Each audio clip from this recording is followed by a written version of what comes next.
Good morning students. SST ninth class जिसमें हम history का फर्स्ट चैप्टर फ्रांसीसी क्रांति कर रहे हैं। आज हम इस चैप्टर में जो वर्क करने वाले हैं वो आगे के कुछ टॉपिक होंगे। कुछ टॉपिक हम इसमें पढ़ चुके हैं। फ्रांस में राजतंत्र का उन्मूलन हमने लास्ट टाइम रीड आउट किया था और इसमें हमने ये पढ़ा था कि किस तरह से जो फ्रांस में राजतंत्र था उसका उन्मूलन हुआ, उसका खात्मा किया गया, फिर वहाँ पर कैसे बदलाव आया। ठीक है, और उस बदलाव में जो जैकोबिन क्लब था वहाँ से रिलेटेड पर्सन, मतलब जैकोबिन जो क्लब था उसने मतलब जीत हासिल की और एक नया साम्राज्य स्थापित कर लिया। लेकिन जो रोबेस्फियर था इस समुदाय से रिलेटेड उसमें भी गड़बड़ हो गई। क्यों? क्योंकि वो जितने भी कुलीन थे, राजनीतिक दल थे या उसके खिलाफ उससे असहमति रखने वाले नेता होते थे उन सभी को मरवा देता था। ठीक है, और मतलब इतना ही क्रूर हो गया कि उसके समर्थक भी उसका विरोध करने लग गए। जो उसको कभी समर्थन देते थे वो भी उससे त्राही त्राही कर उठे। ठीक है, तो ये सब हमने इसमें पढ़ा। उसके बाद फिर यहाँ डायरेक्टरी शासन स्थापित हुआ। अब आज हम पढ़ेंगे डायरेक्टरी शासन के बाद हमारा फोर्थ टॉपिक जो है महिलाओं से रिलेटेड है। क्या महिलाओं के लिए भी क्रांति हुई? कि जो पीछे जितना भी हुआ उन सब में मैंने यही पढ़ा कि महिलाओं का कोई महिलाओं की कोई अहमियत नहीं दिखाई गई खास। तो यहाँ पर यही टॉपिक पढ़ेंगे, क्या महिलाओं के लिए भी क्रांति हुई? वर्साई की ओर कूच करती पेरिस की औरतें, मतलब वर्साई की ओर कूच करती हुई मतलब जा रही हैं ये पेरिस की महिलाएं। यह चित्र जो है 5 अक्टूबर 1789 की घटनाओं के चित्रों में से एक है। उस दिन महिलाएं पेरिस से वर्साई जाकर राजा को अपने साथ लेकर लौटी थी। करते हैं इसकी रीडिंग की शुरुआत। चलिए, महिलाएं शुरू से ही फ्रांसीसी समाज में इतने अहम परिवर्तन वाली गतिविधियों में सक्रिय रूप से शामिल थी। उन्हें उम्मीद थी कि उनकी भागीदारी क्रांतिकारी सरकार को उनके जीवन सुधारने हेतु ठोस कदम उठाने के लिए प्रेरित करेगी। मतलब स्टार्टिंग से ही जितने जो भी मतलब गतिविधियां हुई हैं क्रांति की उसमें महिलाओं ने पूरे अच्छे से भाग लिया। उनको उम्मीद थी कि अगर हम इस तरह से भाग लेते रहेंगे तो कभी तो जो ये बदलाव करने वाले हैं, जो ये क्रांति लाने वाले लोग हैं, इनके अंदर हमारे लिए भी प्रेरणा जागेगी, हमारे लिए भी कुछ काम करेंगे आगे। तीसरे स्टेट की अधिकांश महिलाएं जीविका निर्वाह के लिए काम करती थी, मतलब अपना जीवन निर्वाह करती थी। वे सिलाई बुनाई कपड़ों की धुलाई करती थी, बाजारों में फल फूल सब्जियां बेचती थी तथा संपन्न घरों में घरेलू काम करती थी। बहुत सारी महिलाएं वेश्यावृत्ति करती थी। अधिकांश महिलाओं के पास पढ़ाई लिखाई तथा व्यावसायिक प्रशिक्षण के मौके नहीं थे। मतलब ज़्यादातर महिलाओं के पास पढ़ाई लिखाई का कोई और या कोई स्पेशल चीज़ सीखने का मौका नहीं था। बस जीविका निर्वाह मतलब अपना गुजारा, घर खर्च निकालने के लिए वो कुछ ना कुछ करती थी। केवल कुलीनों की लड़कियां तथा तीसरे स्टेट के धनी परिवारों की लड़कियां ही कॉन्वेंट में पढ़ पाती थी। जो कॉन्वेंट स्कूल होते थे, विद्यालय होते थे, उनमें इसके बाद उनकी शादी कर दी जाती थी। कामकाजी महिलाओं को अपने परिवार का पालन पोषण भी करना पड़ता था, जैसे खाना पकाना, पानी लाना, लाइन लगाकर पाव रोटी लाना और बच्चों की देखरेख आदि। उनकी मजदूरी पुरुषों की तुलना में कम थी, मतलब मजदूरी बराबर करती थी लेकिन पैसे उनको कम मिलते थे। महिलाओं ने अपने हितों की हिमायत और उन पर चर्चा करने के लिए खुद के राजनीतिक क्लब शुरू किए और अखबार निकाले। मतलब उन्होंने देखा कि हमारी कोई वैल्यू नहीं बन पा रही तो उन्होंने फिर अपने क्लब बनाने शुरू किए और अखबार निकाले। फ्रांस के विभिन्न नगरों में महिलाओं के लगभग 60 क्लब अस्तित्व में आए। उनमें the society of revolutionary and Republican women सबसे मशहूर क्लब था। अंडरलाइन कर लें, the society of revolutionary and Republican women. तो इसके बारे में आपसे क्वेश्चन में सीधा पूछा जा सकता है ये नाम देकर कि ये क्या था, इससे आप क्या समझते हैं। तो हम इसका आंसर यही लिखेंगे, ये फ्रांस में मौजूद एक महिलाओं का क्लब था जो काफ़ी अपने समय में काफ़ी प्रसिद्ध था। आगे, उनकी एक प्रमुख मांग यह थी कि महिलाओं को पुरुषों के समान राजनीतिक अधिकार प्राप्त होने चाहिए। महिलाओं की मांग थी कि उनको पुरुषों के समान हक मिले। महिलाएं इस बात से निराश हुई कि 1791 के संविधान में उन्हें निष्क्रिय नागरिक का दर्जा दिया गया था, मतलब उन्हें निष्क्रिय, जो वोट में शामिल नहीं हो सकते। हालांकि उन्होंने देखो बढ़ चढ़कर भाग लिया, सारे काम अच्छे से करवाए उनके, लेकिन उसके बावजूद भी इन्हें निष्क्रिय नागरिक का दर्जा मिल गया। महिलाओं ने मताधिकार, असेंबली के लिए चुने जाने और राजनीतिक पदों की मांग रखी। अंडरलाइन कर सकते हो आप इसको। महिलाओं ने मताधिकार, असेंबली के लिए चुने जाने तथा राजनीतिक पदों की मांग रखी। उन आगे अंडरलाइन मत करना, आगे रीड करना है। उनका मानना था कि तभी नई सरकार में उनके हितों का प्रतिनिधित्व हो पाएगा, क्योंकि जब वो वोट डाल पाएंगी, असेंबली में चुनने के लिए खड़ी हो सकती हैं, राजनीतिक पदों में उनकी मांग हो जाएगी, तो फिर वो अपने हक की लड़ाई लड़ सकते हैं, अपनी भलाई का प्रतिनिधित्व कर सकते हैं। प्रारंभिक वर्षों में क्रांतिकारी सरकार ने महिलाओं के जीवन में सुधार लाने वाले कुछ कानून लागू किए। मतलब स्टार्टिंग में तो उन्होंने किए। सरकारी विद्यालयों की स्थापना के साथ ही सभी लड़कियों के लिए स्कूली शिक्षा को अनिवार्य बना दिया गया। अब पिता उन्हें उनकी मर्जी के खिलाफ शादी के लिए बाध्य नहीं कर सकते थे। शादी को स्वैच्छिक अनुबंध माना गया और नागरिक कानूनों के तहत उनका पंजीकरण किया जाने लगा।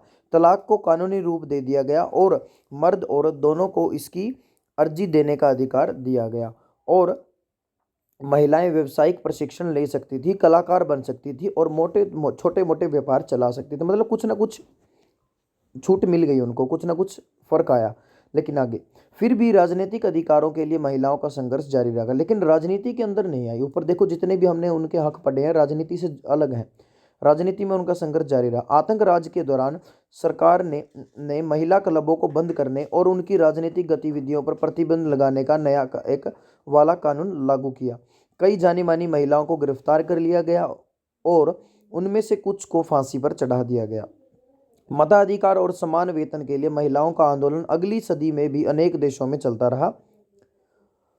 मताधिकार का संघर्ष 19वीं सदी के अंत एवं 20वीं सदी के प्रारंभ तक अंतर्राष्ट्रीय मताधिकार आंदोलन के जरिए जारी रहा। क्रांतिकारी आंदोलन के दौरान फ्रांसीसी महिलाओं की राजनीतिक सरगर्मी को प्रेरक स्मृति के रूप में जिंदा रखा गया। अंततः सन 1946 में फ्रांस की महिलाओं ने मताधिकार हासिल किया। देखो सबसे पुरानी क्रांति मानी जाती है फ्रांस की रेवोल्यूशन के अंदर, लेकिन महिलाओं को हक कब मिला? 1946 में। अंडरलाइन करेंगे, 1946 में फ्रांस की महिलाओं ने मताधिकार हासिल किया। आगे है एक महिला का जिक्र है यहाँ पर, वो पढ़ते हैं। क्रांतिकारी महिला ओलंप दे गूज 1748 से 1793। अंडरलाइन कर लेंगे इसे। अब पढ़ते हैं। ओलंप दे ग्रूज क्रांतिकालीन फ्रांस की राजनीतिक रूप से सक्रिय महिलाओं में सबसे महत्वपूर्ण थी। उन्होंने संविधान तथा पुरुष एवं नागरिक अधिकार घोषणा पत्र का विरोध किया। अंडरलाइन करेंगे इसमें, जो एक बार पहले मैं पढ़ा देता हूँ फिर बता दूंगा अंडरलाइन क्या क्या करना है, क्योंकि ये क्वेश्चन है हमारे बुक एक्सरसाइज में भी मिलेगा या एक्स्ट्रा क्वेश्चन के अंदर भी आता है कई बार। तो एक बार मैं रीड करवा दूं। किया क्योंकि उसमें महिलाओं को मानव मात्र के मूलभूत अधिकारों से वंचित रखा गया था। इसलिए उन्होंने सन 1791 में महिला एवं नागरिक अधिकार घोषणा पत्र तैयार किया, जिसे महारानी और नेशनल असेंबली के सदस्यों के पास यह मांग करते हुए भेजा कि इस पर कार्रवाई की जाए। सन 1793 में ओलंप दे ग्रूज ने महिला क्लबों को जबरदस्ती बंद करने के लिए जैकोबिन सरकार की आलोचना की। उन पर नेशनल कन्वेंशन द्वारा देशद्रोह का मुकदमा चलाया गया। इसके तुरंत बाद उन्हें फांसी पर लटका दिया गया। अब इसमें अंडरलाइन करने वाली चीजें, सबसे पहले ओलंप दे ग्रूज क्रांतिकारी फ्रांस की राजनीतिक रूप से सक्रिय महिला, ये अंडरलाइन करेंगे। उसके बाद उन्होंने संविधान तथा पुरुष एवं नागरिक अधिकार घोषणा पत्र का विरोध किया, सिर्फ इतना अंडरलाइन करेंगे। उसके बाद आगे उन्होंने 1791 में महिला एवं नागरिक अधिकार घोषणा पत्र तैयार किया, इतना अंडरलाइन करना है। उसके बाद सन 1793 में ओलंप दे ग्रूज ने महिला क्लबों को जबरदस्ती बंद करने के लिए जैकोबिन सरकार की आलोचना की। उसके बाद आप लिखेंगे इसके तुरंत बाद उन्हें फांसी पर लटका दिया गया। अब उन्होंने उनके घोषणा पत्र में क्या क्या बातें थी? ओलंप दे ग्रूज के घोषणा पत्र में कई बार ये भी क्वेश्चन आता है, ओलंप दे ग्रूज के घोषणा पत्र में महिलाओं के लिए क्या अधिकार मांगे गए थे या कौन कौन सी बातों का जिक्र किया गया? पहला, औरत जन्मना स्वतंत्र है और अधिकारों में पुरुष के समान है, कि जन्म से ही औरत स्वतंत्र होगी और पुरुष के बराबर उसके हक होंगे। पहला पॉइंट तो ये है, इसको टिक कर ले।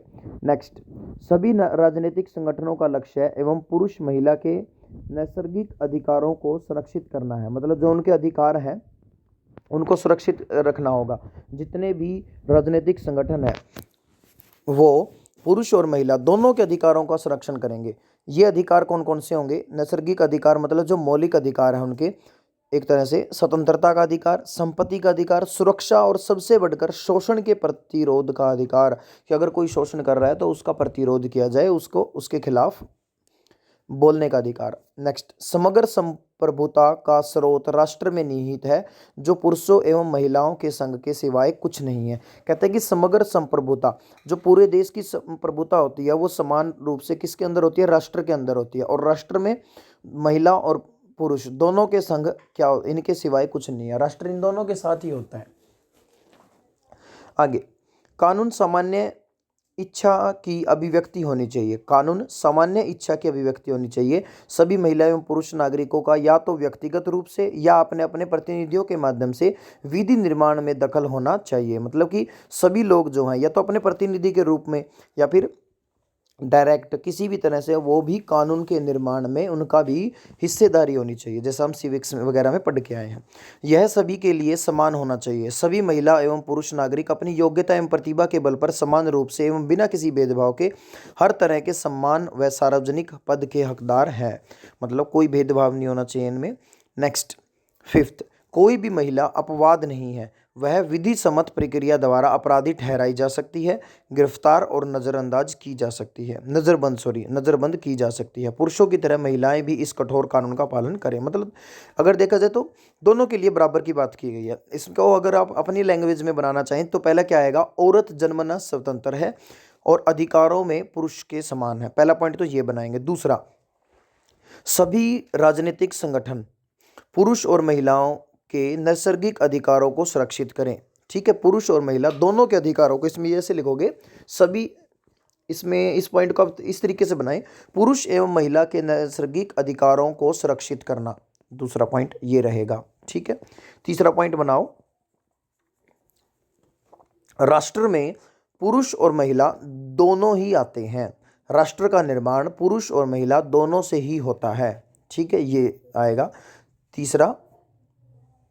या इसमें थोड़ा और आगे बढ़ाए, थोड़ा सा इसको इस तरह लिख सकते हो, राष्ट्र का निर्माण पुरुष और महिला दोनों के द्वारा किया जाता है, इसलिए दोनों को महत्व मिलना चाहिए। आगे चौथा पॉइंट आप बनाओ,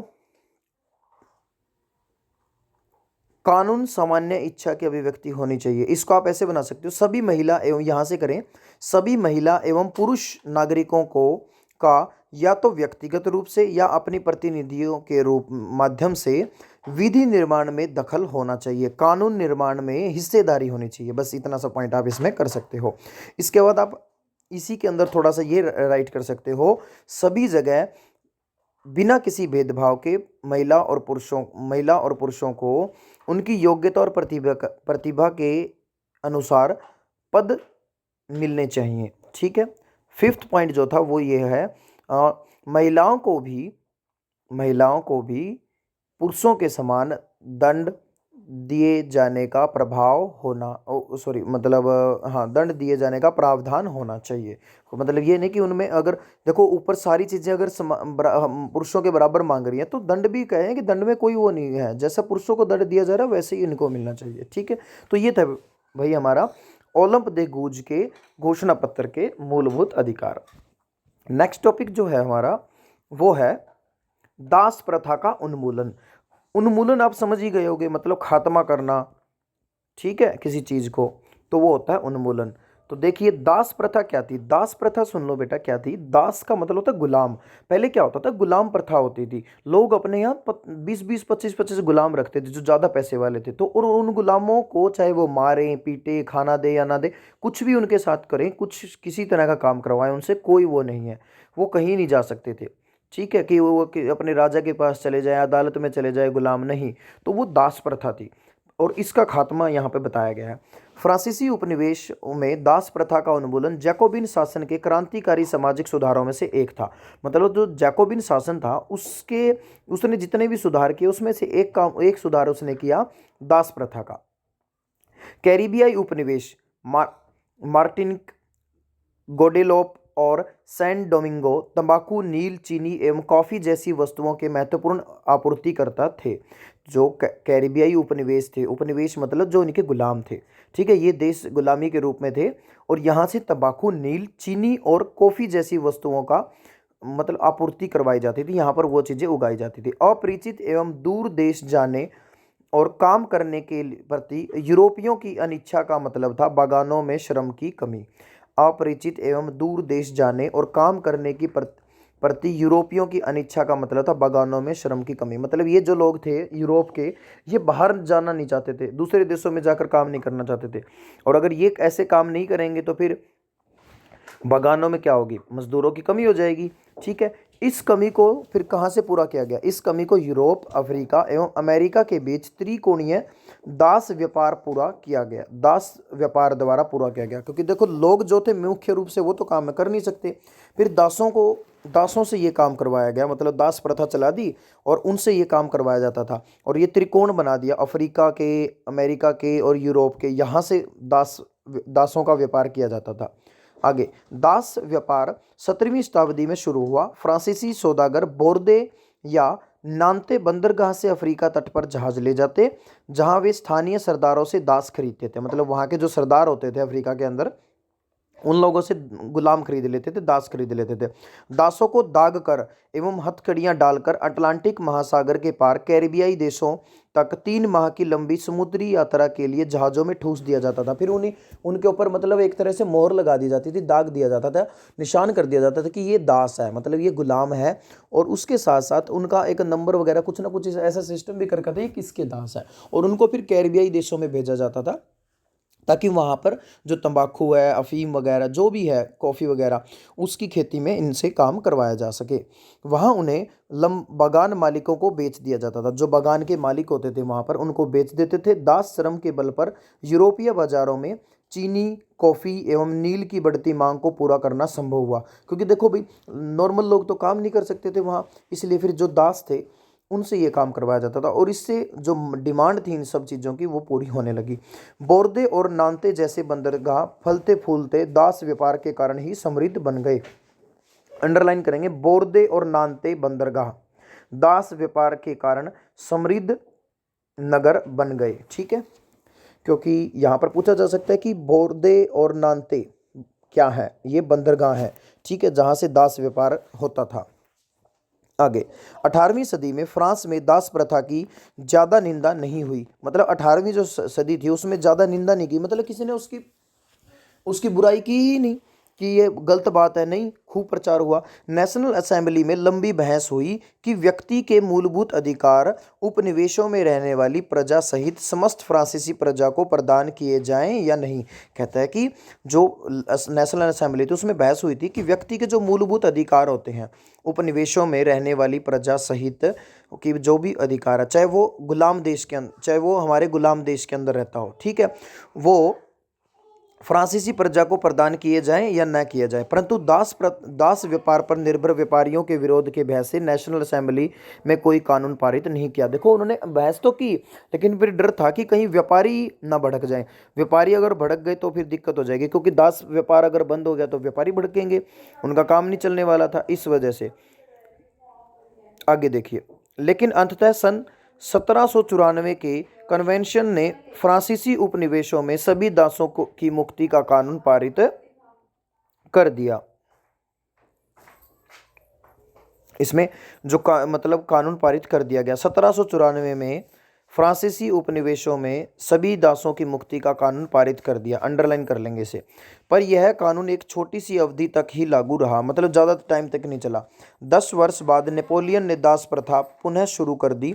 बागान मालिकों को अपने आर्थिक हित साधने के लिए अफ्रीकी निग्रो लोगों को गुलाम बनाने की स्वतंत्रता मिल गई।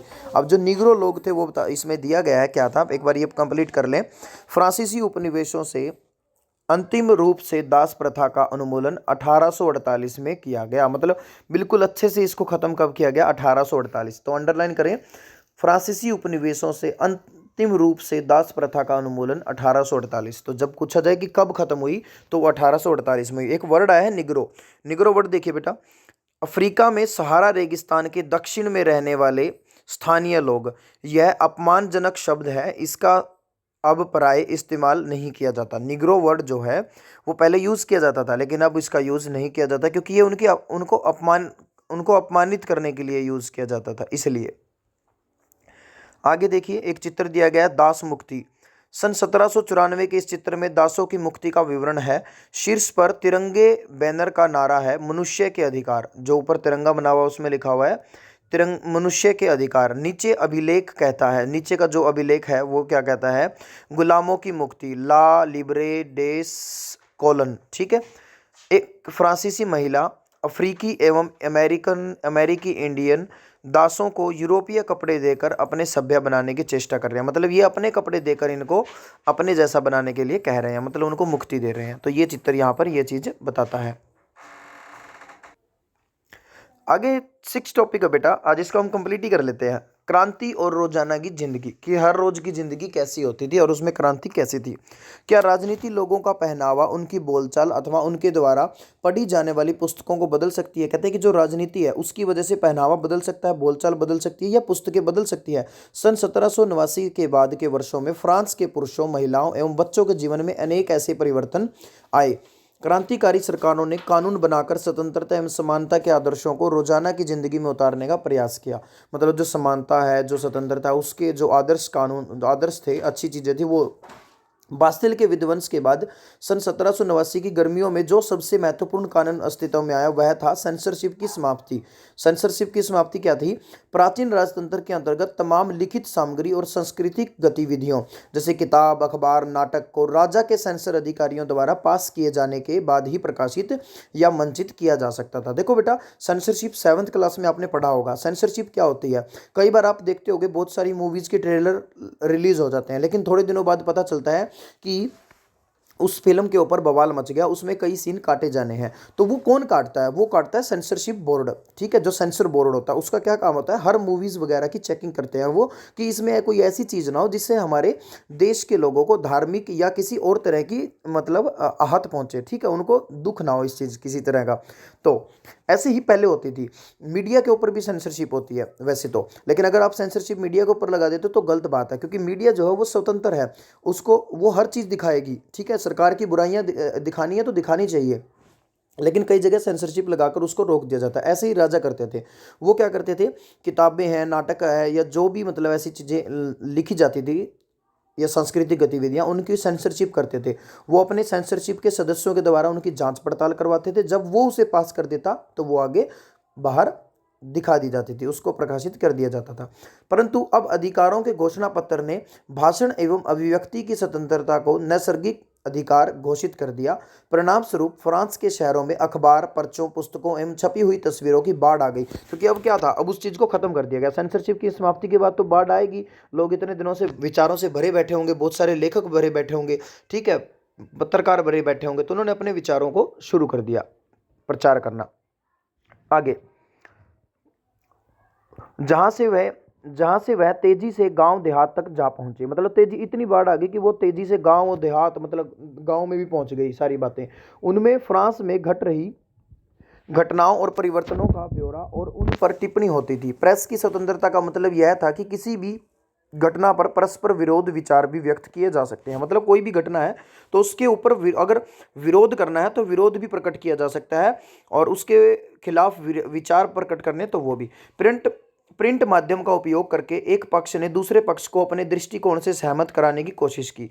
नाटक, संगीत और उत्सवी जुलूसों में असंख्य लोग जाने लगे। स्वतंत्रता और न्याय के बारे में राजनीतिकों व दार्शनिकों के पांडित्यपूर्ण लेखन को समझने और उससे जुड़ने का यह लोकप्रिय तरीका था, क्योंकि किताबों को पढ़ना तो मुट्ठी भर शिक्षित लोगों के लिए ही संभव था। देखो, अब किताबें वगैरह जो थी वो तो सिर्फ कुछ ही लोग पढ़ते थे, इसलिए जो राजनीति या दार्शनिकों के जो विचार होते थे ना, जो लेख थे, वो उनको लोकप्रिय बनाना बहुत जरूरी था। ठीक है, तो ये था बेटा हमारा चैप्टर जो आज कंप्लीट हो गया, इसमें एक कंक्लूजन है, सारांश है पूरे के पूरे चैप्टर का। सारांश में पढ़ लेते हैं।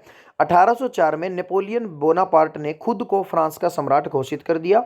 उसने पड़ोस के यूरोपीय देशों की विजय यात्रा शुरू की, मतलब आसपास के जो देश थे वहाँ को जीतना शुरू किया। पुराने राजवंशों को हटाकर उसने नए साम्राज्य बनाए और उनकी बागडोर अपने खानदान के लोगों के हाथ में दे दी। नेपोलियन खुद को यूरोप के आधुनिकरण का अग्रदूत मानता था कि मैंने यूरोप का आधुनिकरण किया है, उसको नया बनाया है। उसने निजी संपत्ति की सुरक्षा के कानून बनाए और दशमलव पद्धति पर आधारित नाप तोल के एक समान वर्ण प्रणाली चलाई। अंडरलाइन करेंगे, दशमलव पद्धति पर आधारित नाप तोल की प्रणाली किसने चलाई? नेपोलियन ने। ठीक है, उसके बाद इसमें कहता है शुरू शुरू में बहुत सारे लोगों को नेपोलियन मुक्तिदाता लगता था, मतलब ऐसा लग रहा था कि ये हमें आज़ाद करवाएगा, हमें स्वतंत्र करवा देगा और उससे जनता को स्वतंत्रता दिलाने की उम्मीद थी। पर जल्द ही उसकी सेनाओं को लोग हमलावर कहने मानने लगे। आखिरकार 1815 में, अंडरलाइन करेंगे, 1815 में वाटरलू में उसकी हार हुई। उसके बाद पढ़ें, यूरोप के बाकी हिस्सों से मुक्ति और आधुनिक कानूनों को फैलाने वाले उसके क्रांतिकारी उपायों का असर उसकी मृत्यु के काफ़ी समय बाद सामने आया। मतलब जो आधुनिक कानून वगैरह जो उसने बनाए थे, जो भी मतलब किया था काम, वो सारा काफ़ी लंबे टाइम तक रहा अस्तित्व में। तो ये था बेटा जो चैप्टर है। थोड़ा सा नीचे भी इसका, स्वतंत्रता और जनवादी अधिकारों की विचार फ्रांसीसी क्रांति की सबसे महत्वपूर्ण विरासत है। कहते हैं कि स्वतंत्रता और जनवादी अधिकारों के जो विचार थे ना, ये फ्रांसीसी क्रांति के सबसे महत्वपूर्ण विचार थे। मतलब जो फ्रांसीसी क्रांति के महत्वपूर्ण जो बात थी वो ये थी कि वो स्वतंत्रता चाहती थी और जनवादी अधिकार चाहते थे, मतलब लोगों के लिए अधिकार चाहते थे। आगे ये विचार 19वीं सदी में फ्रांस से निकलकर बाकी यूरोप में फैले और उनके कारण वहाँ सामंती व्यवस्था का नाश हुआ। देखो ये चैप्टर हम क्यों पढ़ रहे हैं, क्या कारण है, क्यों हम दूसरे देश की हिस्ट्री पढ़ रहे हैं? क्योंकि ये इस देश की क्रांति की वजह से ना दूसरे बहुत सारे देशों ने क्या मिला है, सबक मिला है। जब उन देशों को, हमारे देश के भी बहुत सारे क्रांतिकारियों ने इनके बारे में पढ़कर ही हमारी आज़ादी के लिए लड़ाई लड़ी है। तो ऐसे इस क्रांति से प्रेरणा मिली है दूसरे देशों को, क्योंकि जब ये स्टोरी फ्रांस से निकलकर दूसरे देशों में फैली, एशिया में अलग अलग जगहों पे, तो उन्होंने भी इससे प्रेरणा लेकर अपने ऊपर जो सामंती व्यवस्था थी उसको नष्ट किया। औपनिवेशिक समाजों ने संप्रभु राष्ट्र राज्य की स्थापना के अपने आंदोलनों में दासता से मुक्ति के विचार को नई परिभाषा दी। टिप्पू सुल्तान और राजा राम मोहन राय क्रांतिकारी फ्रांस में उपजे विचारों से प्रेरणा लेने वाले दो ठोस उदाहरण है। तो ये भारत के उदाहरण है बेटा। राजा राम मोहन राय 8th में पढ़ के आए थे। राजा राम मोहन राय उस समय यूरोप में फैल रहे नए विचारों से प्रभावित होने वालों में से एक थे। फ्रांसीसी क्रांति और बाद में जुलाई क्रांति ने उनकी कल्पना को नई धारा दी। फ्रांस में 1830 में हुई जुलाई क्रांति, अंडरलाइन कर लें, फ्रांस में 1830 में जुलाई क्रांति हुई थी। उसके बाद के बारे में जानने के बाद वह और किसी चीज़ के बारे में बात ही नहीं करते थे। हालांकि एक दुर्घटना के कारण वे उन दिनों लंगड़ा कर चलते थे, लेकिन इंग्लैंड जाते हुए केप टाउन में वह जिद करने लगे कि वह क्रांतिकारी तिरंगे झंडे वाले युद्धपोत दिखाए जाएं। मतलब ये सारी चीज़ें उनसे रिलेटेड हैं बेटा। तो ये था चैप्टर जो आज कंप्लीट हो गया। Thank you, have a good day.